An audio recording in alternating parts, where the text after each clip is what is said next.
Di saat perang, ketidakpastian konstitusional, dan perubahan sosial yang mendalam, Israel sedang menghadapi pertanyaan-pertanyaan mendasar tentang seperti apa negara yang ingin mereka wujudkan.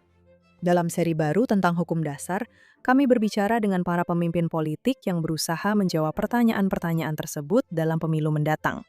Dimulai hari ini dengan Einat Wilf, mantan anggota Knesset, seorang pakar ilmu politik, pembela Israel di kancah global, dan sekarang mungkin pendiri Partai OS. Saya Elana Mazeldiaman, Direktur Eksekutif Forum Hukum dan Kebebasan Israel, dan inilah Hukum Dasar. Anat, terima kasih banyak sudah bergabung bersama kami hari ini. Dengan senang hati. Oke, jadi mari kita langsung mulai.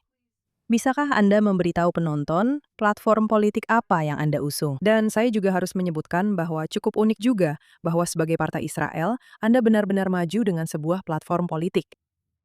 Jadi, salut untuk itu. Ya, jadi pesan utama dari OS dan dalam banyak hal aku baru-baru ini mulai merangkumnya. Maksudku, kami punya pendirian tentang banyak isu di masyarakat Israel. Tapi menurutku alasan utama aku maju sebagai partai politik baru yang independen dan berbeda, serta membagikannya adalah karena aku merasa punya peran untuk membela Israel dari ancaman luar. Dan aku percaya, dan sudah lama percaya, bahwa apa yang aku sebut sebagai ancaman ideologis, perang narasi, adalah arena yang paling penting saat ini. Dan di arena inilah badai yang kian menguat menjadi yang paling berbahaya. Jadi aku sering bercanda bahwa aku ingin memastikan Israel aman dari perang itu agar orang Yahudi dan Arab di dalam Israel bisa terus berdebat. Dan idenya adalah, inilah mengapa ini semacam partai politik yang memungkinkan semua partai politik lainnya. Karena kamu tahu, perdebatan antar partai politik itu sangat penting bagi jati diri bangsa Yahudi dan bagi hakikat demokrasi Israel.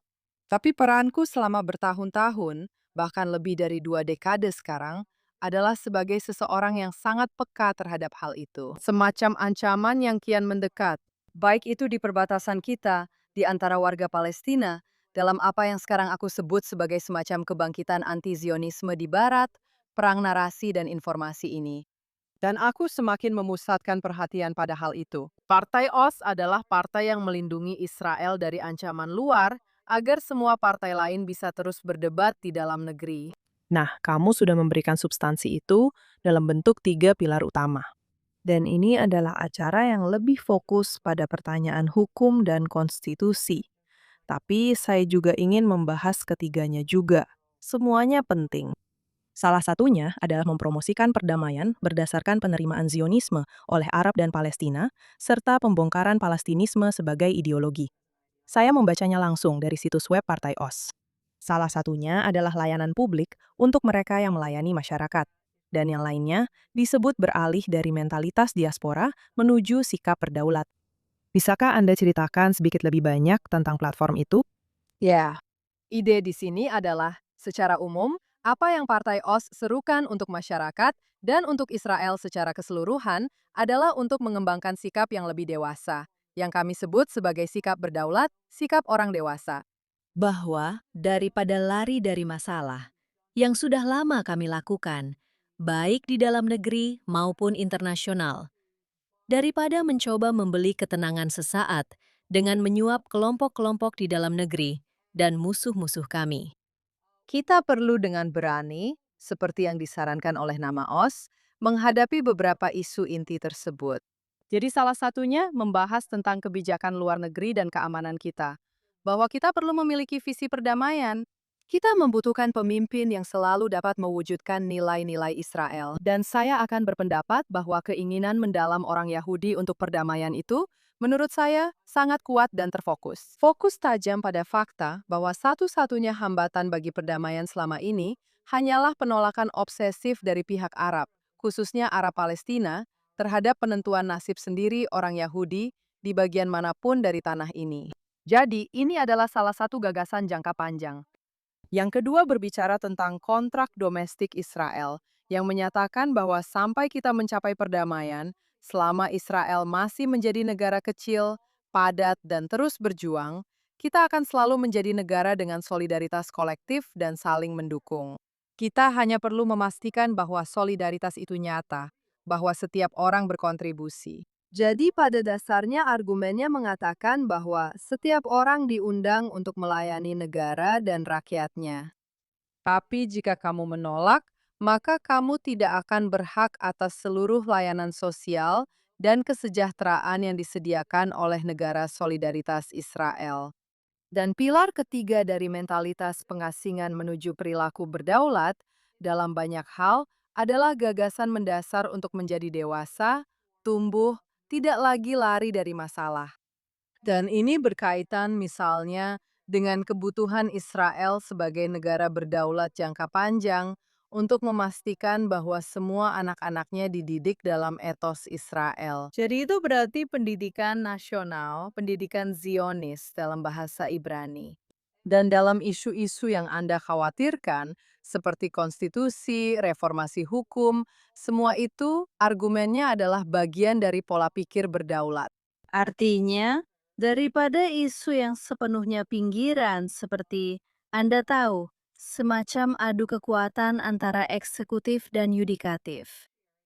Penyelesaian yang tepat adalah keduanya menyerahkan, memberikan banyak otoritas yang telah mereka rebut selama beberapa dekade.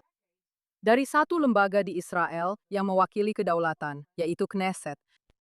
Jadi saya terpikir, Anda mengatakan bahwa Anda terutama menangani narasi secara eksternal tentang Israel agar orang Yahudi dan Arab bisa berdebat secara internal. Dan saya juga harus menyebutkan, sama seringnya, bahkan mungkin lebih sering, perdebatan terjadi antara sesama Yahudi. Saya terpikir bahwa narasi benar-benar menjadi kunci dari semua hal yang Anda sebutkan, dalam arti bahwa kaum Haredim memiliki narasi mereka sendiri tentang agama, prioritas, serta identitas sosiologis mereka. Orang Arab Israel dalam kadar yang cukup besar juga demikian. Tentu saja narasi identitas nasional Palestina. Tapi, satu-satunya tempat di mana sepertinya Anda berkata, Anda tahu apa? Mari kita buat beberapa aturan untuk diri kita sendiri tentang bagaimana bertarung tanpa menyelesaikan apapun terkait narasi adalah dalam persoalan hukum konstitusional. Dan karena waktu kita singkat, mungkin saya akan mulai dari situ, lalu kembali ke isu Haredi dan Palestina. Jadi, menurut saya, seringkali ada penonton berbahasa Inggris untuk acara ini, jelas. Dan seringkali, setidaknya orang-orang yang tinggal, katakanlah di Amerika Serikat, percaya bahwa konstitusi adalah yang menyelesaikan masalah di sini. Dan Anda datang dan mengatakan, tidak hanya kita salah berpikir sepenuhnya tentang keseimbangan kekuasaan ketika kita berasal dari rezim presidensial, tetapi kita juga salah berpikir tentang solusinya. Dan ini ide saya. Anda memiliki sesuatu yang sudah Anda kembangkan dan ikut menulis makalah tentangnya. Jadi, bisakah Anda menjelaskannya sedikit lebih lanjut? Jadi, konstitusi pada dasarnya bukanlah jaminan atas apapun. Kita memiliki masyarakat yang buruk dan mereka bukan demokrasi. Mereka tidak menjaga hak-hak. Namun mereka memiliki konstitusi yang indah.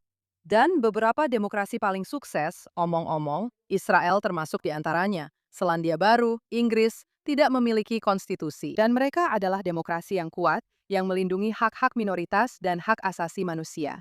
Jadi konstitusi bukanlah jaminan sebuah masyarakat yang baik. Selain itu, konstitusi ditulis pada momen-momen unik dalam sejarah suatu negara, seperti saat kemerdekaan, berakhirnya Perang Saudara, atau masa penjajahan. Israel memiliki dokumen konstitusional paling penting pada saat pendiriannya, yaitu Deklarasi Kemerdekaan. Dan mungkin akan ada satu momen lagi bagi Israel untuk memiliki konstitusi, yaitu pada hari ketika negara itu mencapai perdamaian dan batas akhir, serta mengetahui siapa saja yang termasuk dan tidak termasuk dalam masyarakat politik Israel. Kecuali itu terjadi, tidak akan ada konstitusi, jadi tidak ada gunanya menghabiskan energi untuk hal itu. Satu-satunya hal yang benar-benar diperlukan adalah memahami bahwa Knesset, parlemen, adalah satu-satunya lembaga yang benar-benar mewakili rakyat sebagai pemegang kedaulatan. Knesset itu harus diperkuat dibandingkan dengan eksekutif dan yudikatif. Oke, jadi mari kita pahami ini sedikit lebih baik. Apa yang Anda katakan sebenarnya, menurut saya, adalah bahwa Anda membutuhkan aturan tentang bagaimana Anda ingin memerintah, tetapi Anda tidak harus mencapai kesepakatan tentang persoalan nilai-nilai. Dan sejauh memang ada persoalan nilai-nilai, hal itu sudah cukup dijawab saat ini dalam deklarasi kemerdekaan. Dan saya penasaran tentang itu.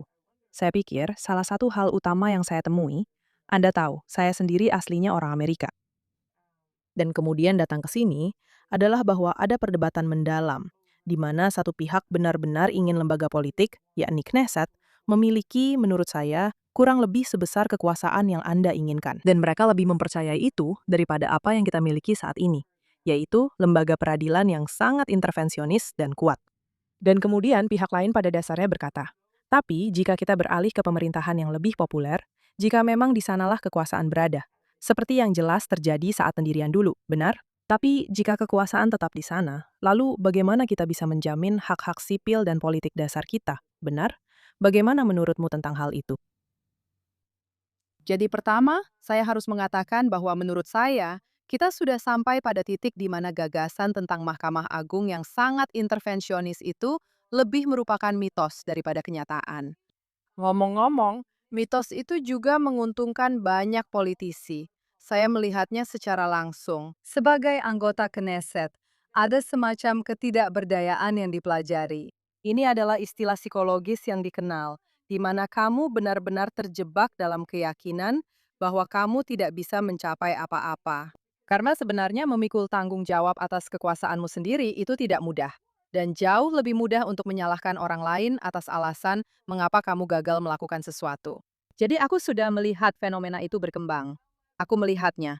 Aku melihatnya melemahkan Knesset. Aku melihat anggota Knesset dari dekat menjadi kecanduan akan hal itu, karena kamu kemudian bisa membuat pernyataan-pernyataan besar. Kamu bisa mengesahkan undang-undang yang kamu tahu sebenarnya tidak akan lolos, bahkan di Mahkamah Agung yang sangat tidak intervensionis sekalipun. Karena jika kamu benar-benar tahu bahwa keputusan akhir ada di sini, di Knesset, kamu akan bersikap sangat-sangat-sangat berbeda. Dan aku melihatnya secara langsung. Jadi ya, sebagian dari yang aku maksud bukan hanya langkah-langkah nyata yang memperkuat Knesset. Ada banyak hal teknis yang bisa dilakukan untuk memperkuat Knesset, tapi sebagian lagi juga soal sikap. Ini kembali ke pola pikir sebagai bangsa berdaulat, bukan pola pikir pengasingan, pola pikir yang mau bertanggung jawab, yang memahami bahwa ini adalah milik kita. Sekali lagi, inilah alasan lain mengapa saya terjun ke dunia politik. Karena selama ini kita punya anggapan bahwa kita bisa menyerahkan urusan politik kita kepada orang-orang yang, boleh saya katakan, sebenarnya bukan. Yang terbaik yang bisa ditawarkan oleh rakyat Israel adalah bahwa kita tidak bisa memiliki negara yang terkelola dengan baik jika kita tidak memiliki yang terbaik dari kita. Orang-orang masuk ke pemerintahan, pelayanan publik dan Knesset. Dan hal-hal ini tidak bisa diatur dengan undang-undang. Ini adalah hal-hal yang berkaitan dengan etos. Itu adalah hal-hal yang bisa kamu wujudkan. Itu adalah hal-hal yang bisa kamu minta orang lain untuk ikuti, tapi kamu harus memimpin. Jadi aku setuju denganmu. Telah terjadi proses panjang dalam melemahkan gagasan kedaulatan. Ngomong-ngomong, hal itu juga tidak unik di Israel. Pelemahan badan legislatif demi kepentingan badan eksekutif dan yudikatif adalah fenomena universal di semua negara demokrasi. Di Israel, hal ini sedikit lebih ekstrim karena penguasaan wilayah kami hanya berada di tangan yudikatif dan eksekutif, bukan parlemen. Namun solusinya dalam semua kasus adalah memperkuat kembali badan-badan berdaulat, yaitu badan legislatif. Jadi sebelum kita benar-benar membahas tentang apa itu, saya ingin fokus pada sesuatu yang tadi Anda katakan sebentar, karena saya ingin memahaminya dengan benar. Fenomena yang Anda sebutkan tentang ketidakberdayaan yang dipelajari dan legislasi yang tidak bertanggung jawab ini adalah sesuatu yang sudah pernah muncul sebelumnya di acara ini. Bahkan, saya rasa mungkin minggu lalu hal ini juga sempat muncul sedikit dalam konteks diskusi tentang komunitas Yahudi ultra-ortodoks dan intervensi pengadilan di sana. Dan salah satu poin saya sebenarnya adalah bahwa itu adalah salah satu kasus yang paling sulit dijadikan contoh. Meskipun di satu sisi, secara teknis, Anda bisa menunjukkannya. Pengadilan telah melakukan intervensi beberapa kali tanpa dasar apapun. Melakukannya tanpa dasar apapun, selain kewenangan yang diberikan pengadilan kepada dirinya sendiri. Berkali-kali, membuat perubahan sosial dan politik yang besar, serta menciptakan banyak gejolak, bukan? Tapi di saat yang sama, Anda bisa melihat jenis undang-undang dan kebuntuan politik yang muncul seputar isu ini. Jadi memang sangat sulit untuk benar-benar meyakinkan bahwa ini bukan sesuatu yang secara emosional dirasakan orang sebagai hal yang perlu. Saya mengerti itu. Namun, dalam hampir semua tolok ukur, sistem peradilan Israel jauh lebih intervensionis dibandingkan hampir semua negara demokrasi barat. Saya rasa mungkin Anda bisa membuat beberapa perbandingan dengan India. Tapi Anda tahu, antara para hakim yang terlibat dalam pemilihan hakim, dan kemudian yang mengkonstitusikan undang-undang, yang memberikan diri mereka sendiri kewenangan pengujian yudisial, yang membatalkan undang-undang, yang menggunakan standar kewajaran. Anda tahu, jadi daftar itu memang ada. Sekarang, ada orang-orang, seperti yang saya katakan, yang percaya bahwa hal itu dibenarkan. Dan saya rasa argumen itulah yang ingin saya lihat. Seseorang yang bisa mempertemukan orang-orang yang percaya bahwa hal itu dibenarkan, dan orang-orang yang percaya bahwa hal itu tidak dibenarkan dalam suatu visi baru. Dan mungkin itu yang sedang Anda bawa. Tapi saya akan merasa sedikit seperti saya mungkin melewatkan inti pembicaraan jika saya tidak menyebutkan bagian itu juga. Dan saya rasa bersikap adil memang memerlukan hal itu. Jadi, bagaimana kalau kita beralih ke solusi Anda sebelum saya menyampaikan poin kedua saya? Karena saya benar-benar saya ingin mendengar Anda. Dan di dalamnya, silahkan tentu saja, Anda bisa membantah apapun yang sudah saya katakan. Sekali lagi, satu-satunya solusi nyata adalah kembali menempatkan Knesset sebagai satu-satunya badan yang dipilih langsung oleh rakyat. Tapi, apa artinya itu? Apa saja yang termasuk di dalamnya? Apa saja yang termasuk di dalamnya? Jadi, itu mencakup beberapa hal. Beberapa hal bersifat teknis, dan beberapa hal, seperti yang sudah saya katakan, hanya bisa diwujudkan. Itu adalah soal etos. Hal-hal yang bersifat teknis. Knesset Israel. Kita membutuhkan apa yang oleh sebagian orang disebut sebagai konstitusi minimal, yaitu sebuah undang-undang yang pada dasarnya menciptakan hierarki hukum yang nyata dan menentukan secara esensial hukum mana yang lebih bersifat konstitusional, tidak terbatas pada pengujian yudisial, dan mana yang bisa, atau setidaknya pada tingkat yang sangat terbatas. Itu satu hal. Itu semacam aturan main, bukan seperti kekacauan tanpa aturan seperti yang kita miliki sekarang. Selain itu, Knesset adalah salah satu parlemen terkecil di dunia per kapita. Kita perlu memperbesarnya setidaknya dari 120 menjadi 180 jika tidak lebih. Karena kita tidak memiliki cukup orang di Knesset Israel yang hanya menjadi anggota parlemen yang bertugas di komite-komite. Kamu tahu, aku harus bolak-balik di antara 7 komite. Itu tidak normal. Kita butuh satu anggota Knesset untuk setiap komite, agar kamu bisa mengembangkan keahlian, benar-benar bisa memantau pekerjaan pemerintah. Para anggota Knesset membutuhkan lebih banyak anggaran, lebih banyak kekuasaan, kemampuan untuk benar-benar memanggil para menteri, memanggil pegawai negeri. Perdana Menteri harus punya waktu tanya jawab setiap minggu, bukan hanya sekali setiap beberapa minggu jika ada 40 tanda tangan. Lalu dia baru bersedia datang dan berbicara di Knesset. Kita perlu menghidupkan kembali gagasan bahwa Perdana Menteri adalah Perdana Menteri, yang pertama di antara para menteri, tapi bukan posisi yang jauh lebih tinggi dari itu. Mereka harus datang ke hadapan komite, mereka harus datang ke hadapan Knesset, mereka harus siap untuk menjawab pertanyaan-pertanyaan.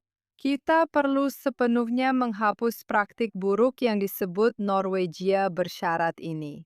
Satu hal yang masih memberikan kekuatan kepada anggota Knesset, bahkan di Knesset yang sangat lemah, adalah bahwa mereka tidak bisa dipecat. Anggota Norwegia bersyarat itu, kelas baru anggota Knesset, pada dasarnya dibawa masuk ke Knesset. Ketika seorang menteri mengundurkan diri, tetapi menteri tersebut bisa kembali ke Knesset, pada dasarnya memberhentikan anggota Knesset kemudian menciptakan kelas rendah anggota Knesset yang bisa dipecat oleh para menteri. Sungguh, tidak ada penghinaan dan pelemahan Knesset yang lebih besar daripada praktik Norwegia bersyarat seperti itu. Jadi itu adalah masalah teknis. Dan dalam bahasa Ibrani, itu disebut cok, seperti cok Norvegi. Tapi dalam bahasa Inggris, itu terdengar agak aneh. Aku tahu, memang begitu. Benar, itu diadopsi. Kurasa inspirasinya dari Norwegia. Ini soal kapan seseorang menjadi menteri. Siapa yang akan menggantikannya sebagai anggota Knesset? Tepat sekali. Dan faktanya itu bersyarat. Hal terpenting di sini adalah jika kamu telah menciptakan golongan anggota parlemen yang bisa dipecat oleh pemerintah. Dan itu, maksudku, Tidak ada penghinaan dan pelemahan yang lebih besar terhadap badan yang berdaulat. Itu benar-benar harus dihilangkan. Saya rasa ada dua pertanyaan sebelum saya kembali ke agenda Anda yang lebih luas. Karena saya tidak ingin menjebak Anda hanya pada hal-hal yang menurut saya paling menarik. Tapi, jadi seperti apa pemerintah dan yudikatif ketika Knesset menjadi lebih kuat? Bagaimana mereka berubah kan? Dua hal. Mengenai masalah yudikatif, seluruh gagasan tentang bagaimana Anda menominasikan hakim dan semua itu, jika saya boleh bilang, menurut saya salah satu masalah terbesar Israel adalah terlalu banyak orang yang mengambil gelar hukum di Amerika Serikat. Akibatnya, mereka cenderung membawa pola pikir Amerika tertentu tentang semua isu politik elektoral yang sebenarnya sama sekali tidak relevan untuk Israel. Kita adalah demokrasi parlementer. Bagusnya, kita adalah demokrasi parlementer. Demokrasi parlementer adalah demokrasi yang paling stabil di dunia. Amerika adalah pengecualian, bukan hal yang lazim. Itu juga tercantum dalam konstitusi. Seperti yang saya kutip dari Alan Dershowitz, yang mengatakan bahwa jika orang Amerika saat ini harus menulis konstitusi dengan mengetahui segala sesuatu tentang bagaimana konstitusi mereka diinterpretasikan, mereka tidak akan pernah bisa menghasilkan sesuatu yang seanggun itu. Sistem Amerika, hubungan antara Kongres, Presiden, dan Yudikatif, sama sekali tidak relevan dengan Israel. Jadi, setelah jelas bahwa Knesset adalah tempat di mana semua isu nilai-nilai dibahas, maka sebenarnya jauh lebih tidak penting bagaimana anggota Mahkamah Agung dipilih. Gagasan tentang keberagaman, representasi, mereka perlu mewakili pendapat yang berbeda, pandangan yang berbeda, alih-alih sikap yudisial yang berbeda. Sikap yudisial menjadi tidak relevan karena satu-satunya tugas mereka adalah benar-benar mengadili sesuai dengan hukum. Tapi hukum dibuat oleh legislatif.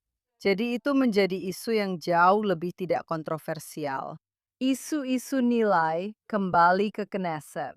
Dan sekali lagi, Anda bisa menunjukkan seiring waktu. Apa masalahnya? Kadang-kadang saya menggunakan, agar orang tidak terlalu emosional tentang Israel, saya ambil isu aborsi. Anda bisa mengatakan bahwa pada tahun 1973 Amerika, benar-benar, Mahkamah Agung benar-benar melakukan sesuatu untuk perempuan. Yang pada dasarnya membuat aborsi dimungkinkan di tingkat federal. Tapi lihat apa yang terjadi setelah itu. Perbandingan yang dibuat oleh seorang rekan saya, Dr. Shimi Moore, adalah dengan Irlandia. Amerika terus berkutat dengan isu Mahkamah Agung selama 50 tahun berikutnya. Siapa yang mencalonkan? Siapa yang mencalonkan? Itu menjadi masalahnya. Siapa yang akan membatalkan Roe versus Wade, bla bla bla. Pada saat yang sama, sebuah negara yang sangat konservatif, Irlandia, melalui proses parlementer untuk memperdebatkan isu ini. Dan ketika parlemen pada dasarnya mengakhiri semua larangan, keputusan itu disahkan dengan mayoritas besar dan tidak menjadi masalah karena masyarakat mampu melalui proses tersebut. Jadi salah satu hal yang juga perlu kita lalui, dan seperti yang saya katakan, ini tidak bisa diatur dengan undang-undang. Ini bukan hal teknis. Ini adalah etos, yaitu menerima bahwa kita akan menyelesaikan perbedaan kita di parlemen. Itu berarti semua peserta di parlemen, baik kanan maupun kiri, perlu membangun kembali kemampuan untuk berdebat, untuk meyakinkan. Kita punya masalah di kedua belah pihak. Pihak kiri cenderung membawa masalah ke Mahkamah Agung. Pihak kanan cenderung, terutama di wilayah-wilayah, melakukan hal-hal di luar kesepakatan nasional. Mereka melakukan sesuatu tanpa pernah membawanya ke pemungutan suara di Knesset. Jadi gagasan bahwa lawan politikmu adalah lawan politik, bukan musuh. Kamu perlu meyakinkan mereka. Kamu perlu menggunakan argumen. Kamu perlu memobilisasi. Kamu perlu mengorganisir. Itu adalah kemampuan yang harus kita latih kembali di seluruh spektrum politik. Dan kita lebih mungkin untuk melatihnya kembali ke ketidakberdayaan yang dipelajari jika kita tidak punya jalan keluar. Inilah mengapa salah satu pesan sebagai bagian dari pola pikir berdaulat adalah bahwa kita perlu memiliki kejelasan mengenai wilayah-wilayah itu. Dan kita perlu jelas bahwa Mahkamah Agung memutuskan berdasarkan hukum, tetapi kita membahas perbedaan nilai kita di Knesset. Dan tentu saja terkait dengan pemerintah, saya sudah mengatakan apa artinya. Pemerintah berada di bawah pengawasan ketat oleh Knesset. Tidak ada anggota Knesset bersyarat. Anggota Knesset memiliki kekuasaan independen, memiliki anggaran mereka sendiri, memiliki kemampuan untuk memanggil para menteri, memiliki kemampuan untuk memanggil pegawai negeri. Dan Perdana Menteri sebenarnya harus pergi ke Knesset jauh lebih sering daripada yang ia inginkan untuk berbicara kepada para anggota Knesset dan berulang kali menyampaikan pendapatnya. Bukan sekali-sekali, karena dia hanya, atau suatu hari mungkin, dia hanya Perdana Menteri, bukan sesuatu yang lebih tinggi. Oke, baik, saya hanya ingin menanggapi satu hal yang kamu katakan, lalu saya ingin melanjutkan ke topik berikutnya.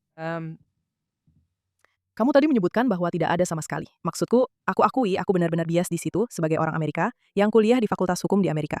Aku benar-benar setuju denganmu bahwa keseimbangan kekuasaan antara Kongres, kepresidenan, dan yudikatif di Amerika Serikat memang tidak dimaksudkan untuk diterapkan di sini secara persis sama. Dan sebenarnya, mungkin beberapa masalah yang kita hadapi di sini hari ini memang kembali pada intinya, yaitu pergeseran peran yudikatif, sehingga kita mulai berpikir dengan cara seperti itu kadang-kadang dalam diskusi tentang hukum dan tata kelola.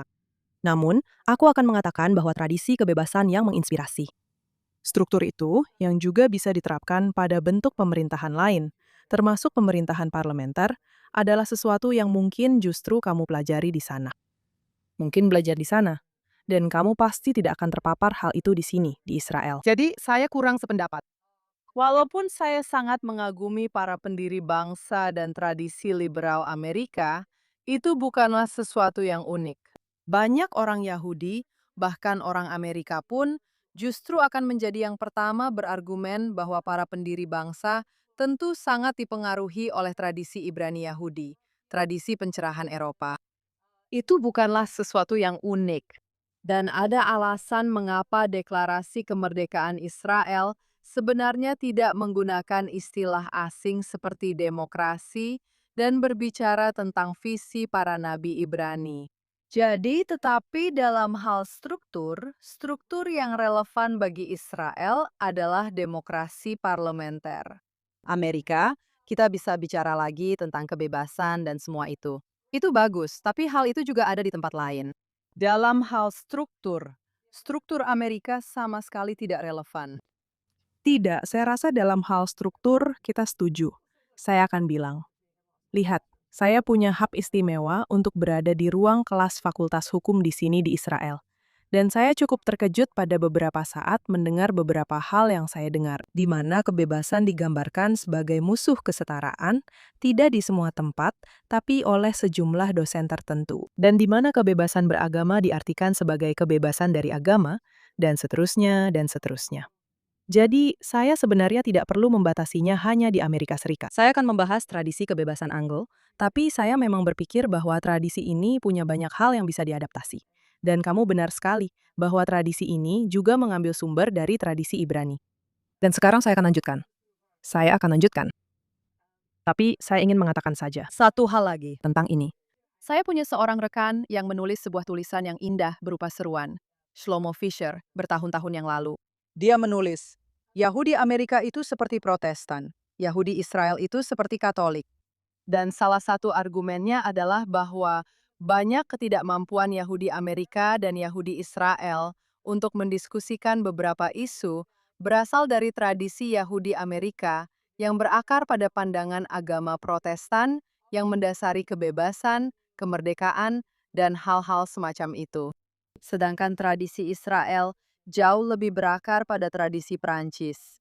Anti-klerikal yang pada dasarnya berasal dari negara-negara Katolik, yang memandang kebebasan dan kemerdekaan sebagai hasil dari pemberontakan terhadap kekuasaan klerus, terhadap agama dalam arti struktural klerikalnya. Jadi ya, hal lain yang perlu dipahami adalah seberapa besar Zionisme dan Israel berasal dari tradisi Eropa yang berbeda tentang apa arti kebebasan dan bagaimana kebebasan itu dijamin.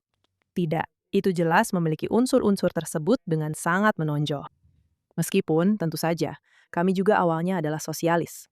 Jadi, kami telah bergerak, kami telah berkembang selama beberapa waktu. Saya rasa begitu. Oke, kita akan lanjutkan ini di luar siaran. Jadi saya ingin membahas poin Anda tentang siapa yang termasuk dalam masyarakat politik, benar? Dan itu benar-benar membawa kita, menurut saya, pada isu dinas atau manfaat bagi mereka yang berdinas. Yang saya yakin juga berlaku untuk Haredim. Saya tidak tahu apakah itu berlaku untuk Arab Israel, tapi Anda akan menjelaskannya. Semua orang, semua, oke? Jadi, ceritakan kepada saya tentang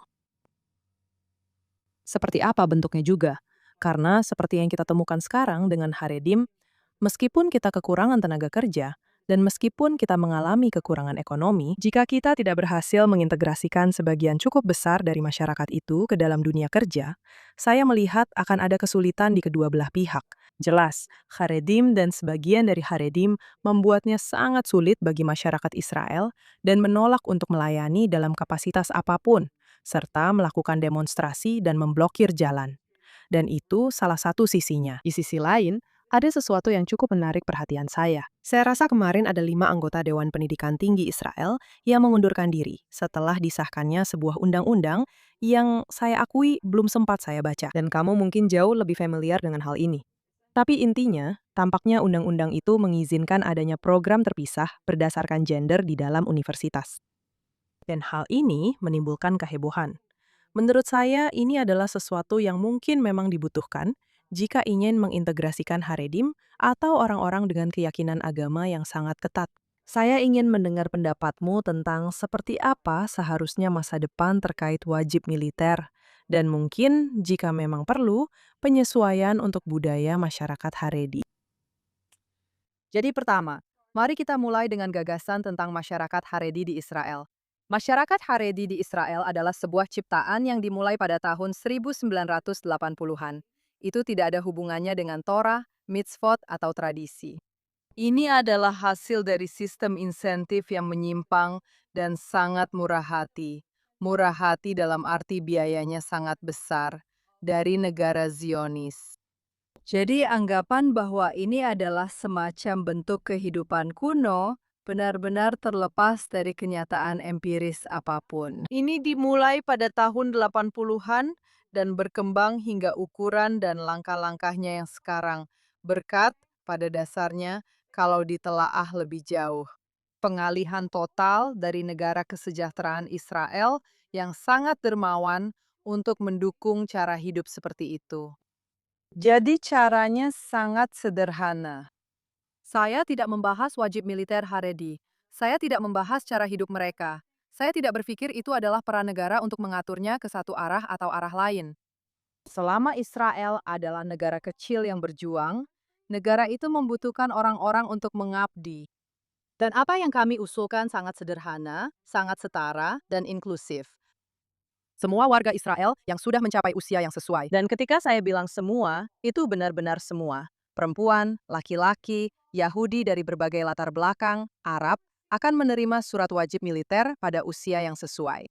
Mereka semua harus datang ke Bakum, pusat penerimaan militer, mengikuti hukum militer Israel, dan mengenakan seragam. Kata dalam bahasa Inggris di sini sangat informatif. Seragam. Mereka memiliki kemampuan masing-masing. Ini adalah klita. Lalu ketika mereka perlu pergi ke Miyun, ketika mereka perlu ditempatkan sesuai kebutuhan dinas Israel, ini akan digunakan untuk segala hal, mulai dari dinas militer hingga pertanian, layanan kesehatan hingga pendidikan. Dan sebagai hasilnya, dua hal langsung menjadi jelas. Tidak perlu memberikan petur kepada siapapun. Tidak ada yang membutuhkan pengecualian. Fluid. Setiap orang bisa melakukan sesuatu demi kepentingan bersama. Selalu ada sesuatu yang bisa dilakukan. Kedua, tidak perlu membuat pengecualian khusus. Di sini, saya sangat sependapat dengan Ben Gurion. Aturan dasar kashrut, aturan dasar syabat, itu saja. Itu bola, mengatur pengecualian bagi Haredi sejak awal. Ya, aku tahu. Tapi itu sangat, baru pada pemerintahan Begin, semua pembatas dihapus.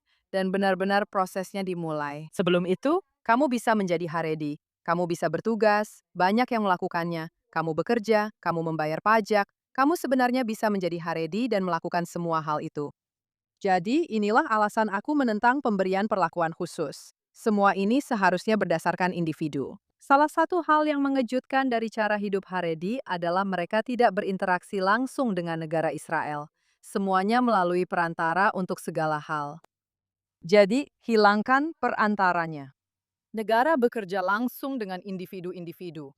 Dan itu dilakukan secara individu. Jika seorang Haredi, contoh favorit saya adalah ini. Jika seorang Haredi mengalami gangguan saraf ketika melihat seorang wanita dari jarak 3 kilometer, dia akan ditugaskan untuk memetik alpukat. Jika seorang Haredi, dan banyak dari mereka pernah bertugas di Knesset bersama saya, mampu duduk di sebelah wanita dan berdiskusi secara rasional, mereka bisa menjalani tugas yang lebih bermakna. Tapi gagasan bahwa harus ada kelonggaran khusus sama sekali tidak. Ini dilakukan secara individual. Jika kamu benar-benar mengalami masalah, maka kamu akan ditempatkan di posisi di mana kamu akan mengalaminya lebih sedikit. Tapi seluruh sistem harus menyesuaikan diri dengan kekhususan yang baru muncul dalam beberapa dekade terakhir? Tentu tidak. Aku tidak berpikir seluruh sistem saat ini. Maksudku, ya. Maksudku, misalnya, katakanlah pasukan yang dipisahkan berdasarkan gender atau semacam itu, yang bersifat khusus. Sekali lagi, maksud saya, program akademik punya program khusus. Ini bukan program khusus. Saya tidak akan mengatakannya lagi. Aku sudah melihat mereka di Knesset. Jika kamu tidak mampu melakukan itu, maka sekali lagi, kamu bisa melakukan bentuk pengabdian yang berbeda. Semua orang akan mengabdi. Tapi ini bersifat individu, ini bukan kolektif. Gagasan bahwa kita memiliki sektor-sektor, kelompok-kelompok kolektif yang berhubungan dengan negara melalui perantara, menurut saya adalah sesuatu yang buruk dan harus dihilangkan. Jika sebagai individu kamu tidak bisa menanganinya, maka sebagai individu, kamu akan menjalani bentuk pengabdian yang, kamu tahu, seperti yang sudah aku katakan, kamu akan melihat alpukat dari pagi sampai malam, dan itu tidak masalah. Tapi kamu tidak bisa menuntut semua orang harus cocok dengan itu. Sekali lagi, dalam cara hidup tertentu yang sebenarnya cukup baru, dan hanya muncul sebagai hasil dari kebaikan negara Zionis. Jadi, tentu saja tidak. Idenya adalah bahwa perantara dihilangkan. Tidak ada sektor-sektor. Hanya ada Israel dan warga negara Israel, dan mereka semua diajak untuk mengabdi. Dan tentu saja, jika kamu menolak, aku membandingkanmu dengan anak durhaka dalam Haggadah. Jika setelah kamu diberikan semua pilihan, mulai dari alpukat hingga, kamu tahu, wajib militer, jika kamu masih menolak, maka itu tanggung jawabmu sendiri. Kamu adalah anak durhaka dalam Haggadah. Kamu adalah orang yang berkata, ini milikmu, bukan milikku. Baiklah, kamu tidak akan mendapatkan apapun dari negara kesejahteraan Israel kalau kamu membutuhkan layanan apapun. Kamu harus membayar seluruh biayanya sendiri. Jadi, ayo. Saya akan bertanya kepadamu, sepertinya, 2 pertanyaan lagi, jika boleh. Dan kita akan mencoba mengakhiri ini. Bukan karena tidak banyak topik yang kamu angkat saat ini, tapi karena ini, kamu tahu, hanya satu acara. Semoga aku bisa mengundangmu kembali dan kita bisa fokus pada beberapa hal ini. Aku ingin memberikan gambaran yang luas. Dan aku berharap aku juga bisa melakukan ini dengan anggota lain atau orang-orang yang sedang mencalonkan diri. Karena aku memang suka menggali ide-ide orang sampai ke dasarnya. Dan seperti yang kamu tahu, siklus politik Israel pada dasarnya membunuh segala bentuk diskusi yang benar-benar substantif. Dan aku menghargaimu karena itu. Aku juga mengapresiasi kamu. Mari kita bicarakan sebentar. Kamu tahu, gagasan bahwa semua orang masuk tentara jelas didasarkan pada fondasi budaya lain. Dan salah satu hal itu adalah di Israel, pendidikan bahasa Ibrani yang universal. Aku tidak tahu apakah para penonton benar-benar memahami sejauh mana sistem pendidikan saat ini terfragmentasi dalam hal substansi dan bahasa. Dan mungkin kamu harus menjelaskan masalah yang sedang kamu coba selesaikan di sana dan bagaimana menurutmu hal ini bisa mengatasinya. Ya, sistem pendidikan Israel terbagi menjadi beberapa sistem. Dua di antaranya adalah sistem sekolah Arab dan berbagai sistem sekolah Haredi. Secara umum, sistem-sistem ini didanai oleh negara Israel, tetapi tidak diawasi dengan baik oleh negara itu. Dan secara struktural mendidik para anggotanya untuk bersikap bermusuhan terhadap negara dan kolektif. Sampai pada titik di mana, seperti yang saya katakan, Anda mendapatkan apa yang Anda bayar. Dan idenya adalah, sekali lagi, pola pikir yang berdaulat. yang tidak lari dari masalah, yang mengatasinya sampai ke akar. Sekali lagi, Anda bisa memiliki sekolah-sekolah yang berbeda dengan versi yang berbeda, tapi harus ada suatu gagasan. Dan sekali lagi, inilah cita-cita Republikan Eropa yang sebenarnya sudah tidak banyak ada di Eropa lagi. Tapi gagasan bahwa sebuah bangsa dibentuk melalui pendidikannya. Kamu tahu, banyak orang menyalahkanku, menuduhku mencoba menghidupkan kembali gagasan Ben-Gurion tentang sistem pendidikan dan militer. Sebagai pembentuk kolektivitas, sebagai pembentuk bangsa, sebagai pembentuk kesadaran nasional dan kolektif. Dan itu adalah tuduhan yang kuterima dengan penuh cinta. Ya, itulah yang benar-benar kurasakan harus kita lakukan. Satu-satunya perbedaannya sekarang, menurutku, ini harus terbuka untuk semua orang. Undangannya untuk semua orang agar bisa berpartisipasi. Dan idenya adalah bahwa Israel seharusnya hanya memungkinkan dan mendanai satu model dasar pendidikan saja. Seperti yang kukatakan, nasional Zionis. Ya, kamu bisa menjadi seorang Arab dan Muslim sekaligus Zionis. Aku katakan itu untuk musuh-musuh kita. Aku katakan itu di dalam Israel dan dalam bahasa Ibrani. Itu harus menjadi dasar untuk semuanya. Lalu kamu bisa menambahkan anggaran negara, anggaran lokal. Kamu mau bahasa Arab, kamu mau Gemara, kamu mau apapun. Tapi hanya setelah dasarnya dibuat. Negara berdaulat yang normal tidak mendanai sistem pendidikan yang secara struktural menciptakan lulusan yang bermusuhan dengan negara dan kolektif. Baik, kita akan lanjut sekarang. Sayangnya untuk saat ini hanya satu pertanyaan, tapi kita akan lanjut sekarang ke isu yang sangat besar ini, tentang upaya membuat warga Palestina di satu sisi mengakui Zionisme dan di sisi lain untuk meninggalkan budaya teror dan kebencian terhadap Yahudi yang ada saat ini. Saya telah menonton beberapa podcast di mana Anda membahas perlunya hal ini. Dan Anda menjelaskan, menurut saya, dengan sangat fasih, hanya saja. Sejauh mana kecerobohan membiarkan hal ini tumbuh begitu lama, mensubsidinya begitu lama, dan menenangkannya begitu lama. Dan Anda tahu, saya tahu bahwa Anda sendiri telah berubah dalam beberapa hal karena Anda pernah berada di pemerintahan sebagai penasihat pada saat pelepasan. Dan Anda, menurut saya, benar-benar telah menyusun salah satu argumen terbaik dalam bahasa Inggris yang pernah saya lihat dilakukan oleh seorang Israel. Yang tidak saya mengerti adalah bagaimana Anda melihat proses itu terjadi secara konkret dan kebijakan apa yang perlu diterapkan di luar, misalnya memotong bantuan, yang memang sering dibahas. Sekali lagi, ini lebih kepada bagaimana kita sampai ke sana. Jadi, apa peta jalannya? Jadi, baik secara domestik maupun internasional, atau dengan musuh-musuh kita, dan terutama dengan apa yang saya sebut sebagai Palestinisme. Saya benar-benar meyakini hal itu. Dalam istilah enkemah entorah, maksudnya ideologi-ideologi itu tidak berjalan begitu saja di ruang hampa. Mereka didanai, orang-orang diindoktrinasi, orang-orang ada di sekolah-sekolah. Seperti yang bisa kamu lihat pada Palestinisme. Ada sebuah film berjudul Anra, sebuah dokumenter yang bisa dilihat orang secara online, dibuat oleh Kanahat Isra. Film ini didasarkan pada buku-buku The War of Return dan October Return. Dan film itu benar-benar menunjukkan, setelah kamu menontonnya, semuanya jadi sangat jelas tentang apa saja yang perlu kamu urungkan. Kamu pada dasarnya harus membatalkan semua itu. Kamu perlu menghilangkan bahan bakar, pendanaan, sistem pendidikan, organisasi seperti UNRWA yang memungkinkan adanya legitimasi. Bahwa orang-orang di Gaza, entah bagaimana, adalah pengungsi Palestina. Bahwa seorang pengacara kelas menengah yang tinggal di Ramallah, entah bagaimana, adalah pengungsi Palestina. Sekarang, yang luar biasa adalah banyak orang berpikir mereka mendengar apa yang saya katakan. Saya berbicara tentang Palestinisme yang bertumpu pada 3 isu, hak kembali, status pengungsi, dan UNRWA. Dan banyak orang yang mendengarkan itu dan lalu berkata, ini sangat tidak mengesankan, hanya itu saja, itu ceritanya. Dan salah satu hal yang membuat saya frustrasi adalah berhentilah berpikir dengan cara pandangmu sendiri. Pikirkan apa yang penting bagi mereka, dan seranglah apa yang penting bagi mereka, bukan apa yang menurutmu penting. Dan yang penting bagi mereka adalah status pengungsi,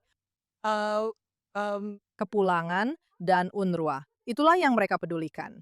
Jadi kamu bisa saja meyakinkan dirimu sendiri bahwa itu tidak terlalu penting, tapi bagi mereka, itu sangat berarti. Dan kita tidak menyerangnya. Dan jelas, belum cukup, belum cukup. Kita tidak mengerahkan sumber daya diplomatik, politik, dan keuangan kita untuk berjuang dalam pertempuran itu dan membuatnya jelas. Di Gaza, saya sudah mengajukan rencana sejak awal.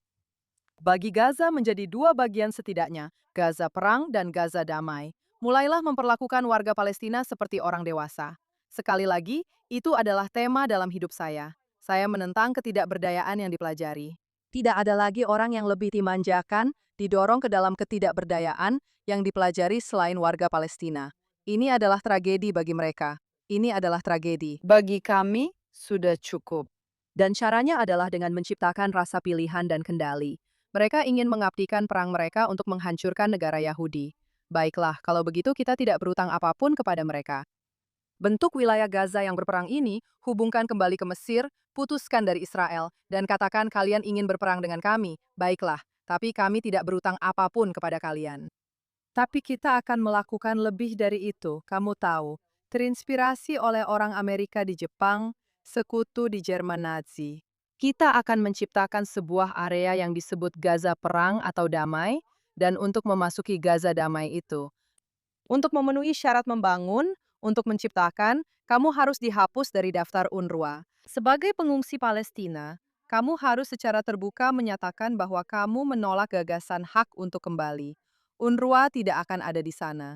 Dan kadang-kadang orang bilang pada saya, tapi tidak ada yang akan setuju. Saya bilang, baiklah kalau begitu kita punya tempat yang jelas di mana kita terus-menerus berperang, dan setidaknya kita tidak memberi apa-apa, dan kita tidak membangun apa-apa, dan kita tidak memberi bahan bakar dan oksigen kepada musuh-musuh kita. Tapi sekali lagi, itu dimulai dari benar-benar memperlakukan orang-orang Palestina sebagai orang dewasa, menganggap serius apa yang mereka katakan, dan memberi mereka pilihan yang nyata. Untuk mengakhiri perang mereka selama 1 abad melawan Zionisme, atau menanggung konsekuensinya. Tapi, kita telah menjadi bagian dari dunia yang berulang kali membiarkan mereka menghindari konsekuensi. Jadi, aku rasa hanya ada satu pertanyaan terakhir, dan mereka sudah menyuruhku untuk segera mengakhiri, jadi aku. Aku bahkan tidak bisa berbohong tentang ini, dan mengajukan satu pertanyaan lagi. Tapi, kamu juga sangat jelas saat diwawancarai. Biasanya, setidaknya saat aku bertanya, kamu memperkenalkan dirimu sebagai seorang perempuan dari kalangan kiri, dan kamu memang begitu. Kamu telah menciptakan Oz sebagai sesuatu yang kamu katakan melampaui perbedaan kiri dan kanan. Dan kamu berpikir bahwa orang-orang dari kiri maupun kanan bisa terhubung dengannya. Dan aku penasaran, apakah itu seperti bagaimana kamu mendamaikan kedua hal itu? Maksudnya, apakah perbedaan kiri dan kanan masih penting sekarang? Apa yang membuatmu berada di kiri dibandingkan dengan yang lain? Apa yang telah terjadi pada kategori-kategori ini dalam lanskap politik Israel selama beberapa tahun terakhir? Dan setelah itu, aku harus mengucapkan semoga berhasil dan berharap bisa mengundangmu kembali di lain waktu. Tentu, aku selalu senang bisa kembali dan melakukan percakapan yang bermakna. Dan kamu benar, kita memang perlu lebih banyak melakukan percakapan seperti ini. Secara sederhana, aku sering menggambarkan diriku sebagai seorang perempuan dari kalangan kiri. Karena begitu banyak orang, ketika mereka mendengar apa yang aku katakan tentang nasionalisme Palestina, tentang fakta bahwa mereka semua, hampir tanpa pengecualian, bersatu di balik ideologi kehancuran. Mereka bilang, ini sangat sayap kanan, dan dalam banyak hal, untuk memaksa orang-orang keluar dari kategori-kategori tersebut. Aku menggunakan itu hampir seperti alat untuk memaksa orang benar-benar mendengarkan isinya, bukan langsung bereaksi, yang mana sangat manusiawi. Orang-orang ingin mengotak-ngotakanmu, dan aku akan memberitahu mereka tentang isu-isu agama dan negara. Kamu sudah mendengarku di sini, tentang wajib bakti nasional untuk semua, hal-hal seperti itu. Aku tidak tahu kamu menyebutnya apa, kamu menyebutnya kiri, isu-isu tentang hak untuk semua orang, kebebasan, pentingnya sekularisme. Aku sangat bisa dibilang berada di kiri, tapi ketika kamu mendengarku berbicara tentang nasionalisme Palestina, aku terdengar sangat kanan. Dan aku telah menggunakan itu untuk pada akhirnya mendorong orang-orang sampai pada titik tertentu. Seperti yang baru-baru ini dikatakan oleh seorang wanita, dia berkata, aku sebenarnya tidak bisa menggolongkanmu. Kamu bukan kanan, kamu bukan kiri, kamu bahkan bukan di tengah karena kamu sebenarnya mengatakan sesuatu, katanya. Kamu ada di dimensi lain. Dan pada satu titik, aku mulai menerima itu, dan pada dasarnya berkata, lihat, OS benar-benar ada sebagai partai dengan ide-ide, Bahkan apa yang kita bicarakan tentang isu-isu yudisial yang melintasi segala pemahaman tentang kanan dan kiri. Dan itu karena dua alasan yang menurutku sangat dibutuhkan Israel sekarang. A. Aku benar-benar merasa kita perlu membicarakan substansi dan pembagian ke dalam blok-blok.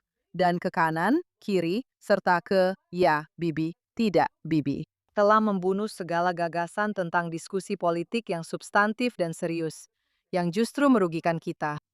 Jadi pertama, aku berusaha untuk melepaskan diri dari hal itu. Ini sulit, semua orang ingin memasukkanmu kembali ke dalam kotak, dan aku mencoba melawan itu.